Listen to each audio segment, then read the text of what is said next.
আমি অ্যাকচুয়ালি নিজেই আজকে কয়েকটা জিনিস দেখে খুবই অবাক হয়েছি যে আমাদের যে ওমেন ক্রিকেটাররা আছেন যারা যখন ডোমেস্টিক ম্যাচ খেলেন ডোমেস্টিক ম্যাচের আপনাদের ধারণা আছে তাদের ম্যাচ ফি কত? I don't know if you know or not. এটা একসময় 1,000 টাকা ছিল। তারপরে এটাকে করে একটা প্রপোজড 5,000 টাকা পর্যন্ত করা হয়েছে, যেটা আমার কাছে মনে হয় যে এটা কোনোভাবেই ঠিক না। ওনারাও 20 ওভারের ম্যাচ খেলেন, ওনারাও 50 ওভারের ম্যাচ খেলেন, ওনারাও 2 দিন 3 দিনের ম্যাচ খেলেন।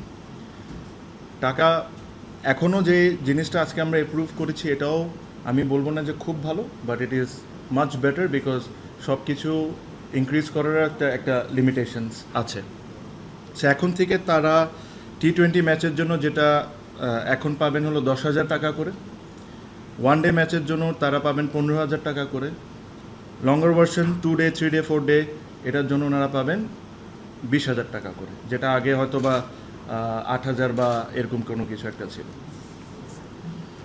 ওনাদের ন্যাশনাল কন্ট্রাক্ট যেটা হলো ন্যাশনাল টিমের প্লেয়ারদের বাদে যেটা ডোমেস্টিক প্লেয়ারদের কন্ট্রাক্ট যেটা আছেন ওটাতে 30 to 35 ওমেন ক্রিকেটাররা কন্ট্রাক্টেডে আছেন। ওখানে 30,000 টাকা করে তাদের মান্থলি স্যালারি ছিল, এটাকে 40,000 টাকা করে দেওয়া হয়েছে। এটাতে একটা জটিলতা ছিল বিকজ ন্যাশনাল কন্ট্রাক্টে তাদের যেটা লোয়েস্ট ক্যাটাগরি ওটা হলো 60,000। সো আমি ডোমেস্টিকটা চাইলেও বাড়াইলেও একটা গ্যাপ তো রাখতে হবে ডোমেস্টিকের সাথে ন্যাশনাল কন্ট্রাক্টে। তো এই কারণে হয়তো বা আমরা যতটুকু পেরেছি ইনক্রিজ করার অতটুকু করতে পেরেছি।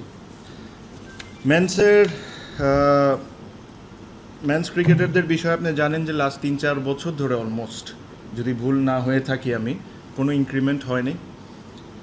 এতদিন মেন্স ক্রিকেটারদের যে স্যালারি ছিল এটা ছিল হলো এ ক্যাটাগরির স্যালারি ছিল 35,000 টাকা, বি 30,000 আর সি 25,000।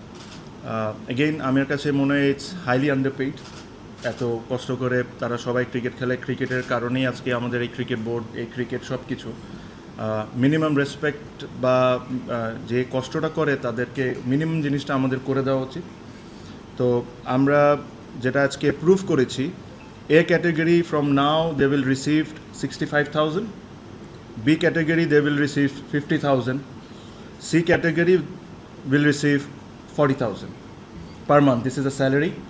আজকে এপ্রিল অলমোস্ট, এই বছরের স্যালারি কন্ট্রাক্ট এখন পর্যন্ত 4 মাস হয়ে গিয়েছে, স্যালারি তারা পায় নাই, প্রবলি তাদের কন্ট্রাক্ট সাইন হয়নি, দেখে না। আর এই জিনিসটা আজকে যে জিনিসটা অ্যাপ্রুভ করেছি এটা জানুয়ারির 1 তারিখ থেকে অ্যাপ্রুভ।